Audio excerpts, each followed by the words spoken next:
Bonjour, il y a quelque temps, durant mon tour des cantons suisses, quand je visitais Genève, j'ai dit des méchancetés sur le pays frontalier, la France.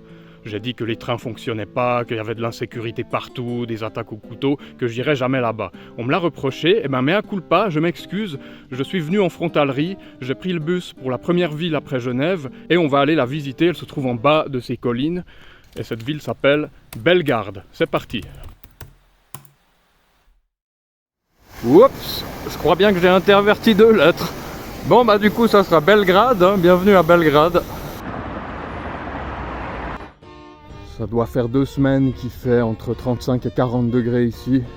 L'herbe a énormément souffert de la chaleur. Je sais pas si c'est des températures normales ici en été. Tu le machin. Yugoslavian Medium Tank, char moyen yougoslave. Donc là on est sur du 1913, Panzerkampfwagen à gauche sans la date, Skoda 1938, l'artillerie c'est 38, mine sous-marine, démineur acoustique, parking avec une torpille parquée au KLM.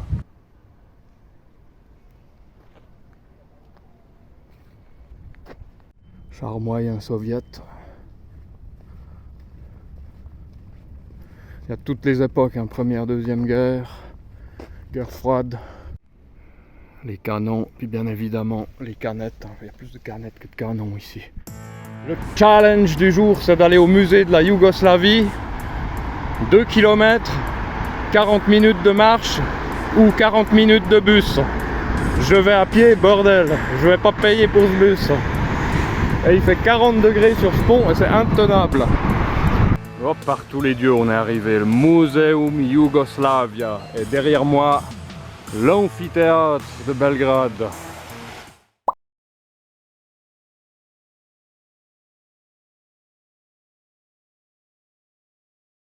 Voilà, donc conseil aux visiteurs de ce musée. Le musée, ce n'est pas ce machin-là. Ça, c'est une salle vide et il y a des trucs de gauche. Faut pas aller. Ok, le musée, il est derrière, là-bas. Puis le mausolée de Tito aussi. Voilà.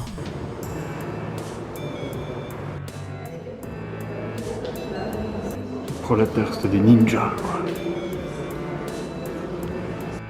Un costume de Boucho Jarash pour ceux qui ont vu ma vidéo sur le carnaval en Hongrie.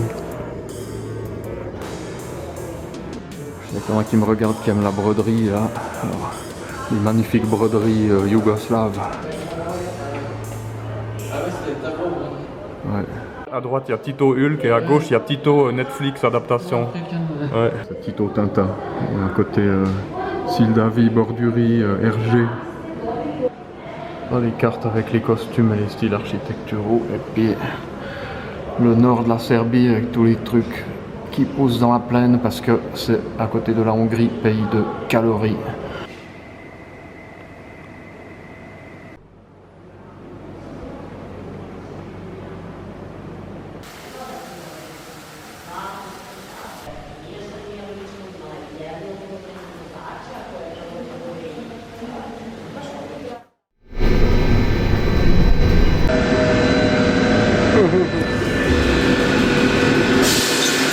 Ah bah ça marche.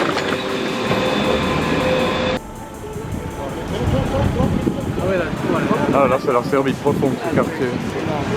Même les tags sont religieux par contre. T'as vu cette muraille? Ouais. Mais c'est pas comme ça les cités en France. En fait c'est comme les cités en France. Ouais. Il n'y a pas les Noirs et les Arabes. Ouais. Ouais. Franchement là c'est vraiment bloqué aussi. Il y a un mot sur Slavorum et sur Squatting Slav, c'est Bliatiful.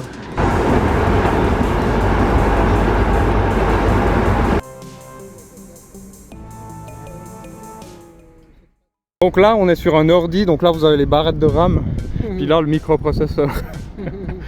Le but c'était donc d'aller dans Novi Beograd et puis d'essayer de trouver la pire construction soviétique possible, mais j'avoue que ça a bien été rénové déjà.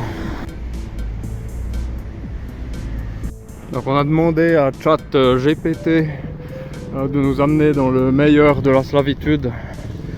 Et je pense là on a atteint le summum là. C'est un peu la fin de la langue. Je pense que les membres du parti surveillaient Belgrade depuis là-haut. 8, là où il y a les pigeons c'est 8, 10, 12, 14, 15 c'est les volets orange, 16, 18, 20, 22, 24, 26, 28, 30, 31.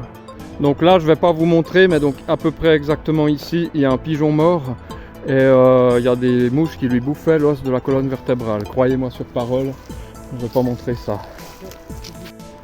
Ouais, c'est pas vraiment de l'urbex ici, peut-être ça. Attends. Ça c'est quoi? C'est juste un endroit où tu peux descendre et puis aller dégueuler dedans. Voilà. Du sable avant. Voilà. Ça devait être un bac à sable. Ah ouais. Avec 1,50 m de sable, je sais pas. Ah, celui-là aussi on dirait les bureaux du parti. Il manque les antennes dessus. Ah merde, il y a un bus. Ça vous voyez les bus aussi.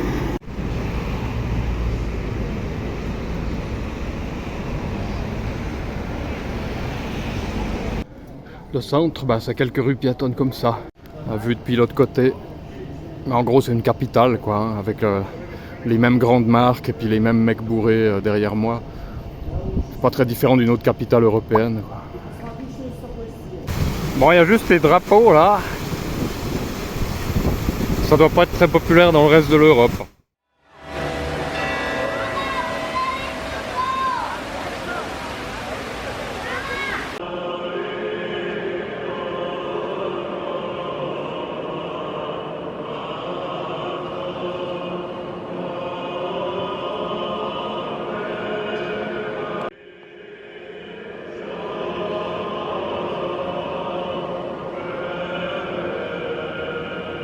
Belgrade, la majorité de la ville, c'est surtout ça.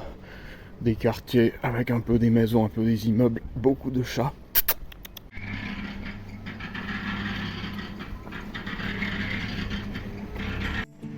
Un tout petit centre-ville et puis des quartiers finalement résidentiels avec pas grand chose à faire. Pas la grande joie à niveau architectural. Il y a vraiment la face est qui est le vieux Belgrade, qui est une espèce de Bucarest un peu avec des constructions hétéroclites, mais sur une base de vieille ville. Et puis il y a la partie ouest, Novi Beograd, qui est vraiment la cité soviétique construite plus tard.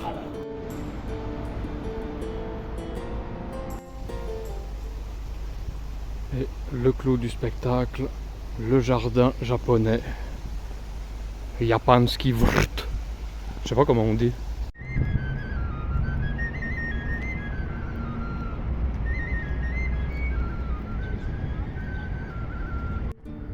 Là, on est au parc Tashmaidan avec l'église Saint-Marc. Alors du coup, le peuple serbe, qu'est-ce qu'on peut en dire? En vrai, comme j'ai vécu en Suisse, j'en ai connu beaucoup des Serbes parce qu'il y avait les ex-Yougoslaves qui vivaient en Suisse à l'époque, les réfugiés. Des gens solides toujours aujourd'hui, hein. Des hommes qui sont des hommes et des femmes qui sont des femmes. Et ça fait plaisir de revoir ça de temps en temps. Sinon, l'anglais est pas autant parlé que les gens prétendent, je pense, mais il est quand même parlé. Et même des gens qui ne parlent que 2-3 mots, voilà, si toi tu dis bonjour dober dan en serbe, ça peut arriver qu'il y ait une petite discussion, small talk, qu'il n'y a par exemple pas du tout en Hongrie.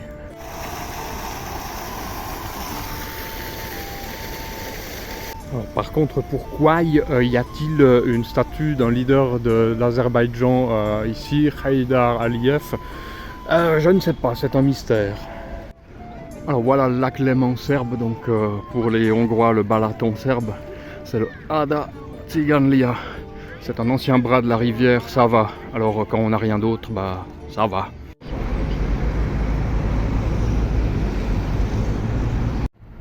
Un hôtel à abeilles.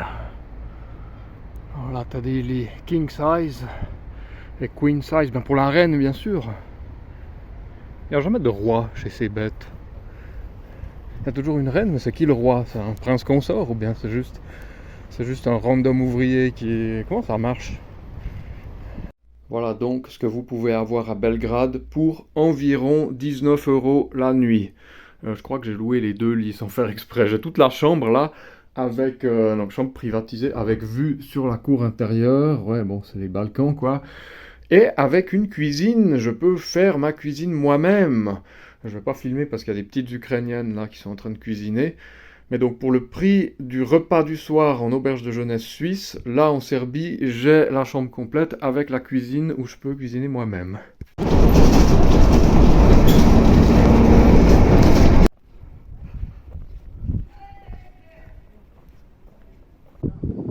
C'est ça qu'on veut. Un monstre vue sur Zemun. Avec le centre de Belgrade. Là-bas, j'ai presque plus de batterie. Ça va couper. Non, ça coupe pas. Voilà.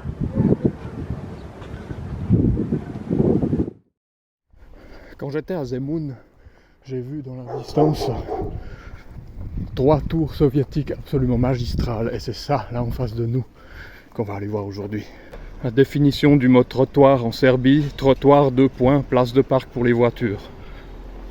Mon Dieu. C'est beau, je suis ému. Hein. C'est orwellien. C'est ça qu'il faut venir voir à Belgrade. Les gens viennent voir les vieux bâtiments du centre. Non, c'est ces trucs qu'il faut voir. Je sais même pas si c'est habité. Ils sont où les gens?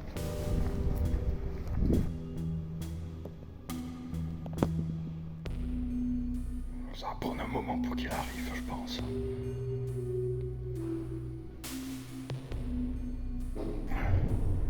Et j'ai croisé un habitant sympathique qui m'a dit qu'il y a 4 ascenseurs ici et il y en a un qui va au 27e étage et là depuis le couloir on peut voir la vue. On est au 20e étage et il m'a dit bonne chance. Je vais quand même checker s'il y a pas une vue là.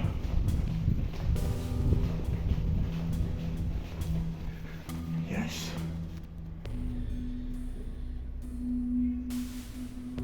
C'est déjà cool ça.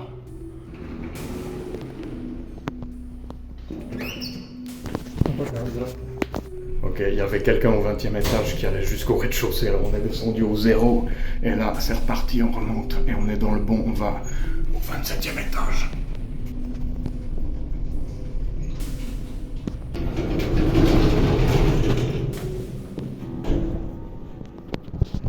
C'est ça qu'on veut. Voilà, on est au sommet, 27e étage. La vue sur le sud ou l'ouest de Belgrade, je pense. Gratuit, grâce à une porte miraculeusement ouverte au rez-de-chaussée. Et au 20e, j'ai eu la vue de l'autre côté. Voilà. Allez, on se casse d'ici.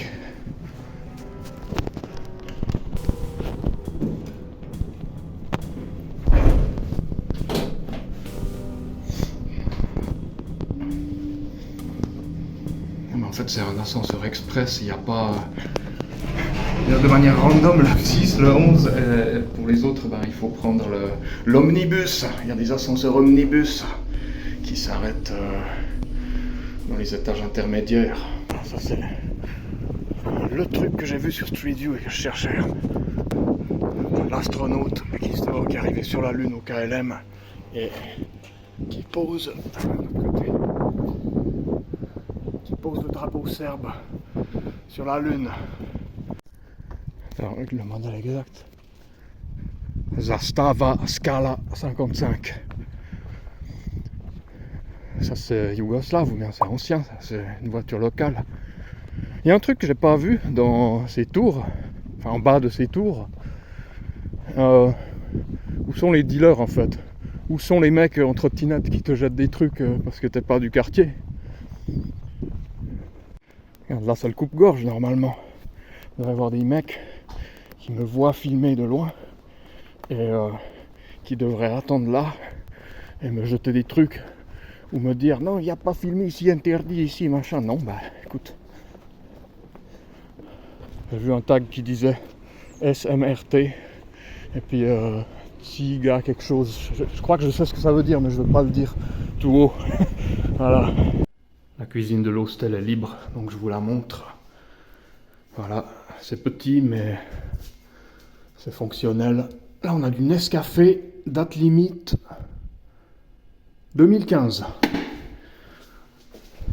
Le coin à manger. Alors, ce que je voulais vous montrer, c'est cette étagère absolument magistrale. Il y a toujours des trésors dans les hostels, c'est incroyable. Alors là, qu'est-ce qu'on a dans cette étagère? Là, on a une sculpture d'oiseau. une sculpture de poisson. Là, on a un bonhomme pain d'épices, du scotch, un remote control, une commande pour la clim, je sais pas si ça marche. Non. On a des produits pour activator là, pour activer des trucs. On a le Wi-Fi, on a de la colle. Le comte de Monte Cristo, Alexandar Dimitri, en serbe. Là, on a des moitiés de chiens qui servent de crochet. Un flocon de neige dans un bol. Là-bas, on a une licorne. Ah non, c'est la chaise là-bas. On aurait dit un cheval. Là, on a un espèce de Jésus étrusque sur un bouquin. Là, on a d'autres flocons de neige dans des jambes de femme. Là, on a une lampe pour accrocher sur un lit. Et puis là, donc là, on a une maison, on a un B. Et puis là, en fait, donc on a de la thune. Alors, voyons voir ça. Stotinki, Bulgarski. Ça c'est un dinar serbe, mais il est usé. Roumanie, ça c'est des centimes de lei. Turquie, d'autres trucs. Ah, il y a des shekels. Il y a des shekels. Ça, c'est quoi? Kopek. Il y en avait un autre que j'ai vu. Ça c'est quoi? Ça c'est quoi? Des groszy, ça c'est polonais.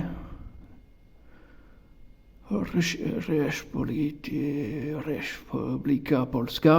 Encore des shekels. Ça j'ai vu avant. Belarus. Des kopeks biélorusses. Vous savez quoi? On va mettre des sous suisses là.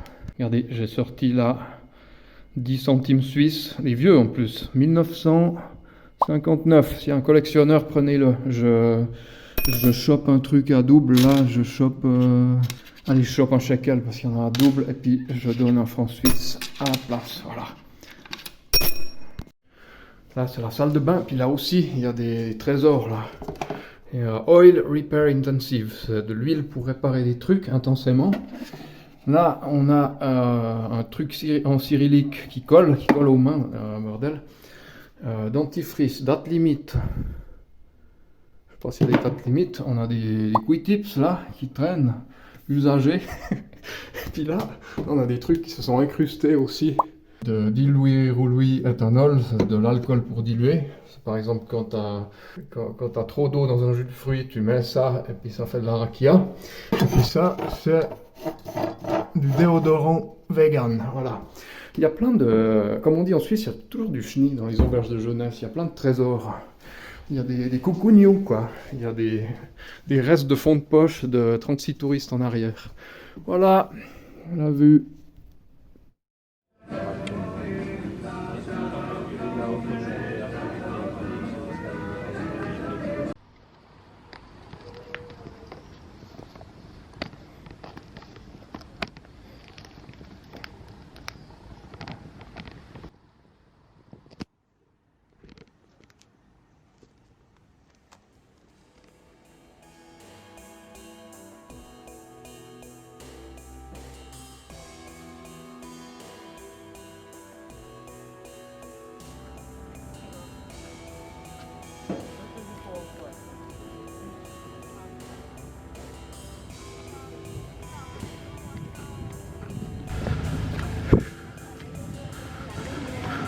On est arrivé vivant sur l'île qui est entre le Danube et la Save, à l'embouchure de la Save.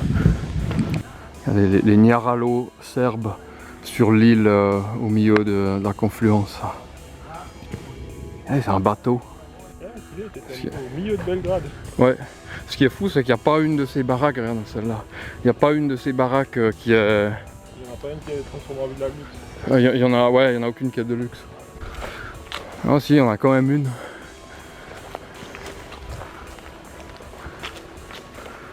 Pas encore vu luxe. Ouais. C'est vraiment les Niaralo comme en Hongrie.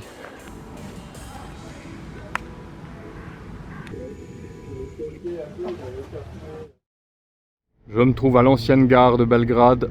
Il n'y a plus un train, il n'y a plus une voie ferrée. Ils ont tout déménagé en banlieue. C'est devenu une blague locale qu'on ne sait pas comment accéder à la nouvelle gare tellement elle est paumée. Et là, il y a une monstre statue. C'est pas l'image qu'on a des Balkans, hein. Construction downtown comme ça. Et il est incroyable ce quartier parce que je crois bien que tout ce qui est là en face de vous, rien n'est accessible en fait. Effectivement, ça fait un quart d'heure que je marche sur ce boulevard et c'est un seul et unique chantier, hein. Tout est construit en même temps, tout ouvrira en même temps je suppose, mais il n'y a aucun accès public. Ça c'est génial. Il y a un camion de béton vert, regardez, Zeleni Beton, béton bio. Le béton c'est la vie. Ah dommage que j'ai pas ma caméra à 360 degrés là, c'est un festival. Des murailles d'échafaudage. C'est Hong Kong le truc. Dites-moi qu'il y a des yuan là, il y a des roubles. Il y a de l'investissement, regarde là. Vous savez à quoi ça me fait penser tout ça? Aux youtubeurs freelance là qui font des vidéos de coaching depuis l'Asie. Vous pourrez prendre un truc au 863e étage là et puis faire des vidéos de coach en ligne. C'est le dernier jour aujourd'hui à Belgrade et j'ai enfin trouvé un parc, un truc où il n'y a plus le bruit de la ville, où il n'y a plus les marées humaines. Et on va à la tour Avala. Alors beep foreigners, donc beep les étrangers, beep les touristes. You are my beep, go away, d'accord. Il faut savoir qu'il y a quand même un bistrot qui a refusé de me servir parce qu'il ne servait pas les étrangers. C'est arrivé une fois en 2 semaines. Et on va conclure cette vidéo, donc mon avis sur Belgrade après 2 semaines sur place. Donc c'est une capitale plus peuplée que j'imaginais. Il y a un manque d'infrastructures au niveau des transports publics, clairement 1,7 million d'habitants, quelques vieux bus Icarus et quelques vieux trams récupérés d'autres villes. C'est un peu limite quoi. Bon, après la ville se développe. Donc j'ai bon espoir pour la suite, mais pour le moment, c'est encore un peu limite. Après, les Serbes reviennent de loin, je sais pas comment c'était avant, je sais pas comment c'est dans le reste du pays, je peux juger que pour Belgrade. Mais voilà où ça en est pour le moment, quoi. Au niveau du style de la ville, bon, on est dans l'épicentre de Slavorum et de Squatting Slavs in Tracksuit, pour ceux qui connaissent ces pages Facebook. Donc c'est vraiment les Balkans, quoi. C'est très bétonné. C'est monoculturel serbe, je dirais. Il n'y a pas le cosmopolitisme des capitales de l'UE. Donc ça, c'est intéressant. Par contre, après, c'est pas très touristique. Honnêtement, il n'y a pas grand chose à faire. En 1 semaine, tu as fait le tour des attractions, quoi. Puis au niveau loisirs, il y a moins que Budapest, clairement, quoi. Donc, après, ça se développe. Donc, dans l'avenir, ça pourrait être intéressant. Mais pour le moment, je dirais, ça vaut le coup de faire une visite. Mais sur quelques jours quoi. Et après c'est beaucoup trop chaud quoi, c'est un climat du sud là, plus chaud que Budapest, je sais pas si 40 degrés, 35 degrés là c'est normal cette année ou si c'est spécialement chaud, mais enfin j'y vivrai pas. Si je devais choisir une ville et puis bosser en télétravail ou m'expatrier, j'irais plus au nord, voilà. Voilà, donc on est arrivé à la tour Avala, donc la tour Eiffel locale, construite par Gustav Eiffel. Gustav Eiffel slave, c'est une blague. Et il y a un fitness park à côté. Fitness park qu'on va pas faire parce qu'il faut être fou par 40 degrés. Alors on se laisse là-dessus, on finit avec des vues depuis en haut. Et à plus tard dans un endroit différent et moins chaud j'espère. Bordel, moins chaud s'il vous plaît. Ciao.